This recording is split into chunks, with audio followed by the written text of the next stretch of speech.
Página de abertura. Do livro Fonte Viva, psicografado por Francisco Cândido Xavier, pelo Espírito Emmanuel.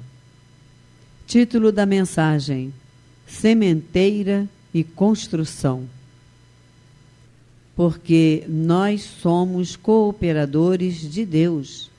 Vós sois lavoura de Deus e edifício de Deus. Paulo, Primeira Epístola aos Coríntios 3:9. Asseverando Paulo a sua condição de cooperador de Deus e designando a lavoura e o edifício do Senhor nos seguidores e beneficiários do Evangelho que o cercavam, traçou o quadro espiritual que sempre existirá na terra em aperfeiçoamento entre os que conhecem e os que ignoram a verdade divina. Se já recebemos da Boa Nova a lâmpada acesa para nossa jornada, somos compulsoriamente considerados colaboradores do ministério de Jesus, competindo-nos à sementeira e à construção dele em todas as criaturas que nos partilham a estrada. Conhecemos, pois, na essência, qual o serviço que a revelação nos indica, logo nos aproximemos da luz cristã. Se já aguardamos a bênção do Mestre, cabe-nos restaurar o equilíbrio das correntes da vida, onde permanecemos ajudando aos que se desajudam, enxergando algo para os que jazem cegos e ouvindo alguma coisa em proveito dos que permanecem surdos, a fim de que a obra do reino divino cresça, progrida e santifique toda a terra. O serviço é de plantação e edificação, reclamando esforço pessoal e boa vontade para com todos, porquanto, de conformidade com a própria simbologia do apóstolo, o vegetal pede tempo e carinho para desenvolver-se, e a casa sólida não se ergue num dia. Em toda parte, porém, vemos pedreiros que clamam contra o peso do tijolo e da areia, e cultivadores que detestam as exigências de adubo e proteção à planta frágil. O ensinamento do Evangelho, contudo, não deixa margem a qualquer dúvida. Se já conheces os benefícios de Jesus, és colaborador dele na vinha do mundo e na edificação do espírito humano para a eternidade. Avança na tarefa que te foi confiada e não temas. Se a fé representa a nossa coroa de luz, o trabalho em favor de todos é a nossa bênção de cada dia. Emmanuel. E agora, a palestra. Boa noite a todos. Hoje, 9 de outubro de 2020, vamos dar sequência aos estudos doutrinários. Faremos os comentários referentes ao Livro dos Espíritos, cujo assunto é As Causas Primeiras, capítulo 1, Deus e o Infinito.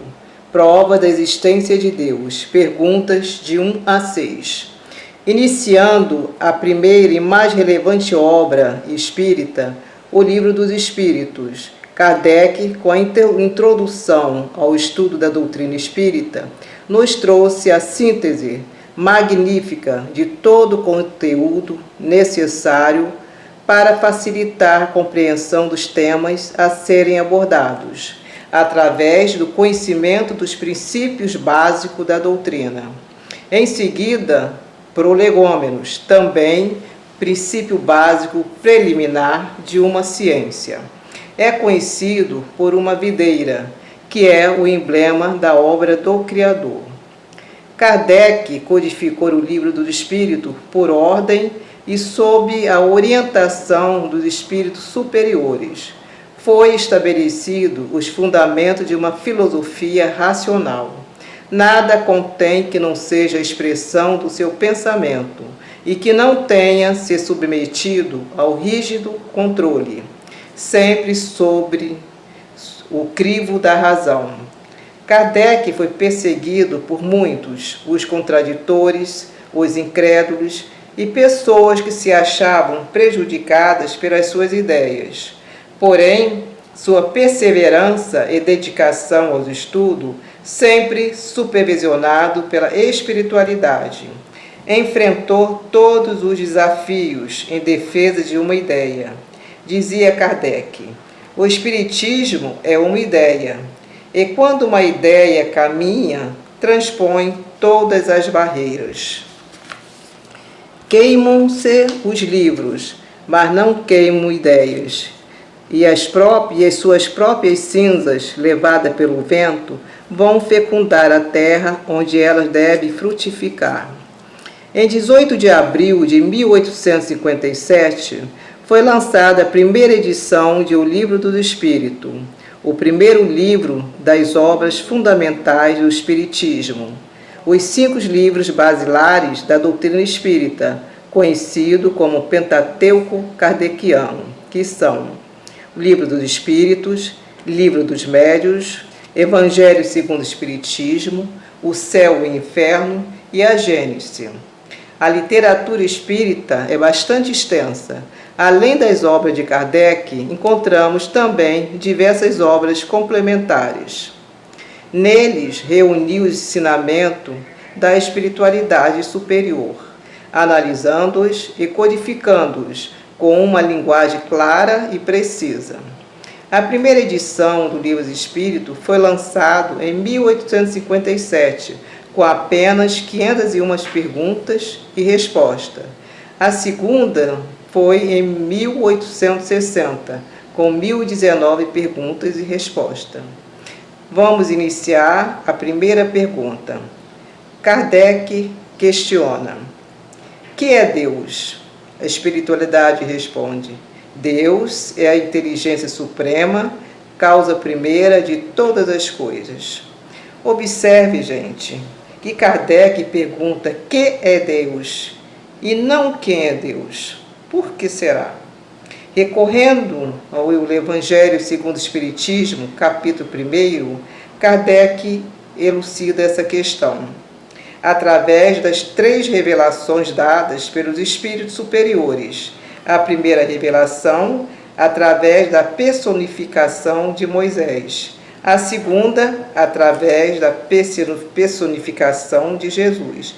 E a terceira revelação, o Espiritismo, que não está ligado a nenhuma pessoa, pois é fruto do ensino dados pelos Espíritos em todos os pontos da Terra, coordenados pelos Espíritos superiores. Moisés lavrou a terra, Jesus semeou, o Espiritismo vem colher. Moisés preparou o caminho para a chegada do Mestre. Jesus chegou lapidando a selvageria da humanidade através do amor, utilizando sua incomparável pedagogia. O Espiritismo é a chave com o auxílio da qual tudo se explica de modo fácil. Leon Denis, no livro Cristianismo e Espiritismo, nos diz: para nós, revelação significa a ação de levantar um véu e descobrir coisas ocultas. Neste ponto de vista, todas as ciências são revelações.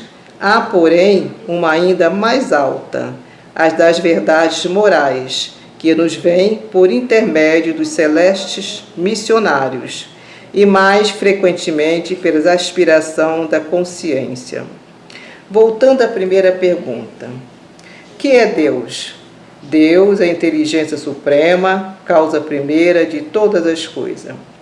Afirmando a existência de uma causa primeira no universo, os espíritos superiores traz um novo conceito de Deus, eliminando a ideia de um Deus antropomórfico, feito à imagem e semelhança do homem.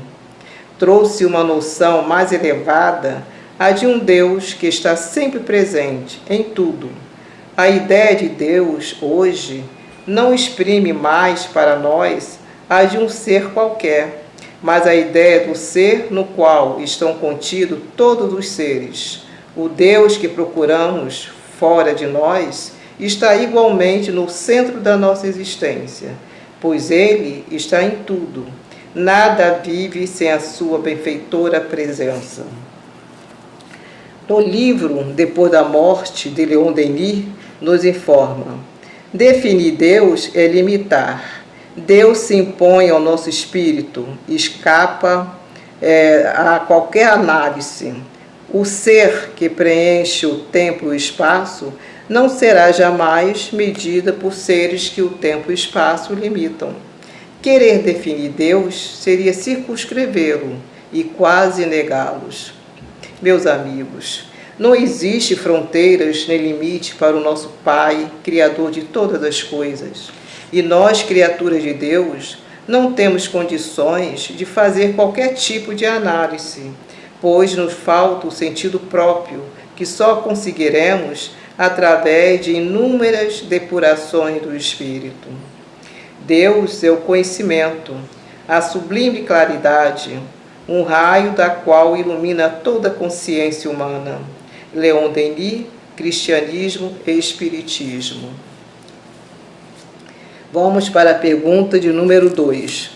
Kardec questiona: que se deve entender por infinito? Olha a espiritualidade que nos diz: o que não tem começo nem fim, o desconhecido. Tudo que é desconhecido é infinito.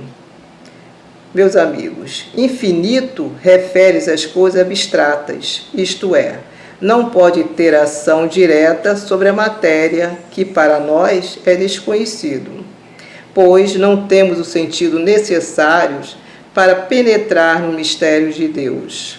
A nossa vida ainda não conseguimos perceber o verdadeiro sentido de certas coisas. Logo, não saberemos explicar o que é o infinito que está configurado na ordem dos segredos de Deus. Estamos ainda muito distantes da compreensão das leis de Deus que rege todo o universo. É impossível querer conhecer o desconhecido sem se iniciar nos princípios da educação espiritual. Quem deixa para depois o conhecimento de si mesmo e tenta sabedoria exterior, desconhece a verdadeira porta da felicidade. Cada espírito é um mundo, um universo em miniatura, onde mora Deus e vibram todas suas leis em ação, compatível com o tamanho da individualidade. Assim, para entender o infinito da criação, é necessário conhecer o infinito da alma. Vamos agora para a pergunta de número 3, onde Kardec questiona: poder-se-ia dizer que Deus é infinito? Resposta da espiritualidade: definição incompleta. Pobreza da linguagem dos homens, que é insuficiente para definir as coisas que estão acima de sua inteligência. Observemos o comentário de Kardec. Deus é infinito em suas perfeições, mas o infinito é uma abstração. Dizer que Deus é infinito é tomar o atributo pela própria coisa e definir uma coisa que não o é mais. Kardec nos informa que as perfeições divinas é que são infinitas, mas no nosso estágio atual não temos condições ainda de avaliar os atributos da divindade que são: Deus é a inteligência suprema e soberana, único, imutável, imaterial, onipotente, soberanamente bom e justo, infinito em todas as perfeições. É impossível conceber-se Deus sem o infinito das perfeições, sem o que não seria Deus. pois sempre se poderia conceber um ser que possuísse o que lhe faltasse. Para que nenhum ser possa ultrapassá-lo, é necessário que seja infinito em tudo. Companheiros, Deus é a inteligência das inteligências, o Criador de todas as coisas, assim na terra como no céu. Como dizer que Deus é infinito se desconhecemos o infinito? Nós, como criaturas, estamos muito distantes de conhecer os mistérios de Deus. A nossa linguagem é deficiente e muito pobre, e o grau de entendimento intelectual e moral é bastante diversificado, consequentemente, diferentes graus de evolução do espírito. Toda definição referente a Deus é incompleta. Todavia, vamos transcrever a do apóstolo João. Deus é amor. Ainda assim, entendemos que amor é atributo da divindade. Vamos para a pergunta número 4. André Kardec pergunta a espiritualidade. Onde se pode encontrar a prova da existência de Deus? No axioma que aplicais às vossas ciências, não há efeito sem causa. Procurar a causa de tudo o que não é obra do homem, a vossa razão vos responderá. Vejamos o comentário de Kardec. Para crer em Deus, basta lançar os olhos sobre as obras da criação. O universo existe, ele tem, pois, uma causa. Duvidar da existência de Deus seria negar que todo efeito de uma causa e adiantar que nada pode fazer alguma coisa. Recorrendo ao dicionário, vamos ver o significado de axioma. Quer dizer, evidência cuja comprovação é dispensável por ser óbvio, princípio evidente por si mesmo, expressão que contém um sentido moral ou geral. Kardec exigiu a prova da existência de Deus, isto é, uma imposição da verdade. Tomé exigiu a prova das marcas na mão de Jesus. Portanto, a prova da existência de Deus encontramos neste axioma. Não há efeito sem causa. Vemos constantemente uma imensidade de efeitos, cuja causa não está na humanidade, porque esta é impotente para produzi-los. A causa está acima da humanidade. É a essa causa que se chama Deus. Observando os efeitos, é que se chega ao conhecimento da causa. Podemos comprovar a existência dos homens antediluvianos através de suas obras. Não se provaria somente por meio das forças humanas, mas também pela arte. Os objetos trabalhados em cerâmica, o barro, pedaços de vasos, azulejos com belas figuras e muitas coisas mais. Através dos artesãos, percebe-se o grau de inteligência, o adiantamento do autor. Atualmente, no Egito, os arqueólogos descobriram 14 sarcófagos de aproximadamente 2.500 anos. Aí estão as provas que nossos irmãos existiram numa época remota. Kardec nos passa a visão da existência de Deus de uma forma muito agradável. Na natureza encontramos a prova de sua existência. O espetáculo da natureza, a visão do céu numa noite estrelada, o sol surgindo no horizonte.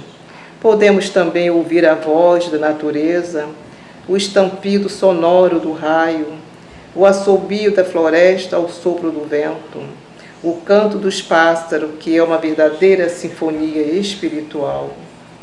Toda essa beleza se apresenta ao nosso espírito. A ideia de um Deus oculto no universo, diante de toda essa maravilha, não temos como negar a ideia de Deus oculto no universo, e que esse espetáculo não é obra do homem, com certeza, criação de uma inteligência soberana. Não existe ninguém na face da terra que não creia em Deus. Até mesmo aqueles que dizem ateus, no momento da dor, do sofrimento, levam o pensamento a Deus. Portanto, se não há efeito sem causa, não precisamos de maiores explicações para provar a existência de Deus. Basta olharmos a extensão infinita dos mundos que bailam no universo. Vamos agora para a pergunta de número 5. Kardec questiona, mais uma pergunta, a espiritualidade. Que consequência se pode tirar do sentimento intuitivo que todos os homens carregam em si, mesmo a existência de Deus? Que Deus existe, porque de onde lhe viria esse sentimento se ele não repousasse sobre o nada? É ainda uma consequência do princípio de que não há efeito sem causa. De acordo com a pergunta de Kardec, ele nos diz que todos nós trazemos sentimento intuitivo, e a espiritualidade nos informa que esse sentimento é a prova da existência de Deus. A própria intuição é a confirmação da causa que existe em nós como consequência. As leis divinas ou naturais foram reveladas aos homens por Jesus e estão escritas em toda parte. Na natureza, encontramos a noção da existência de Deus e, conforme o avanço da razão aprimorada na sequência dos tempos, estamos nos referindo à intuição latente em todos os seres. É o veículo divino capaz de orientar todas as criaturas. No início da humanidade se chamava instinto, denominando assim animais, dominando animais e homens. Os seres primitivos já traziam em suas consciências a ideia de Deus. Eles viveram em tribos espalhadas por toda parte, sem condições de se comunicarem. Então, qual a origem dessa consciência a respeito de um poder supremo? Se não existe causa sem efeito, nem efeito sem causa, lógico, essa causa será Deus.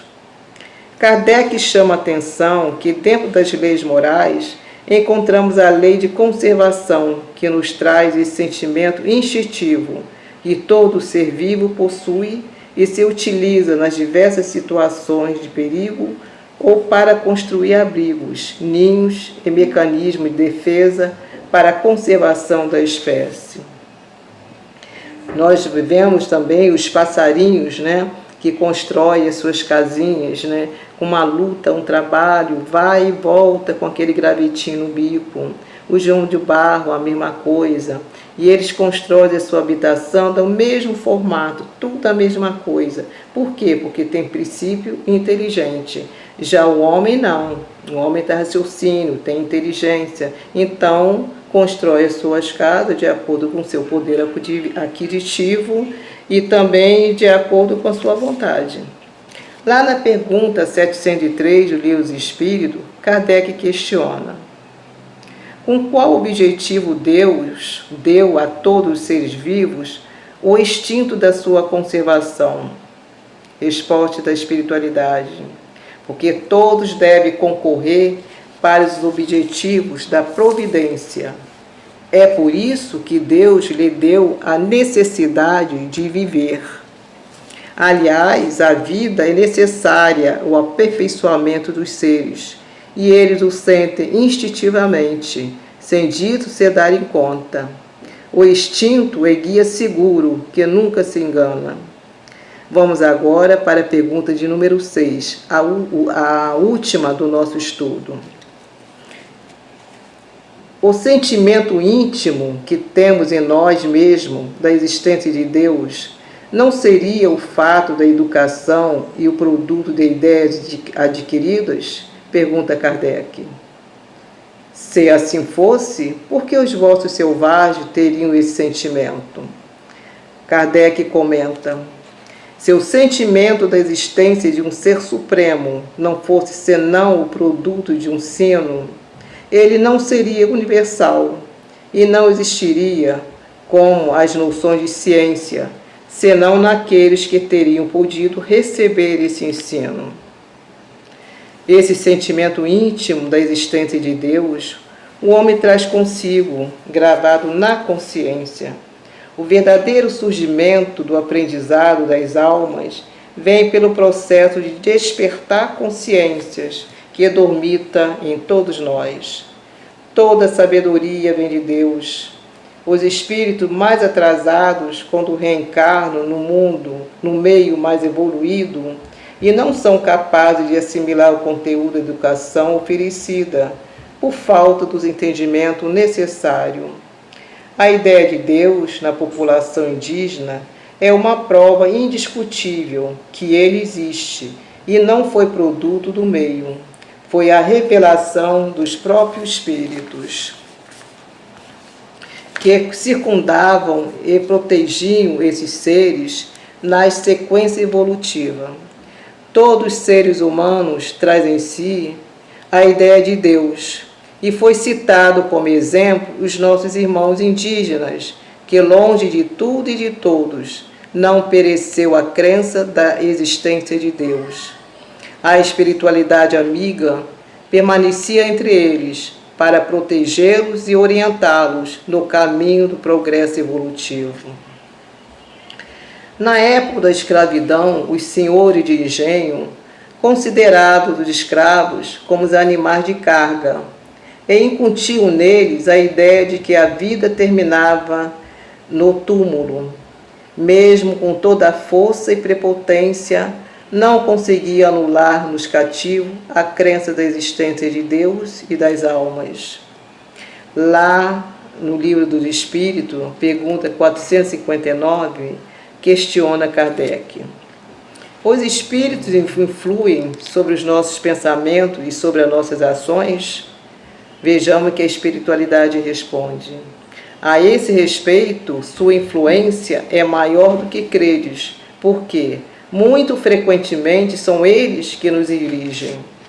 Estamos cercados de espíritos que viveram na Terra, que foram nossos familiares, parentes e outros, que deixaram o corpo aqui, retornando à Mãe Natureza.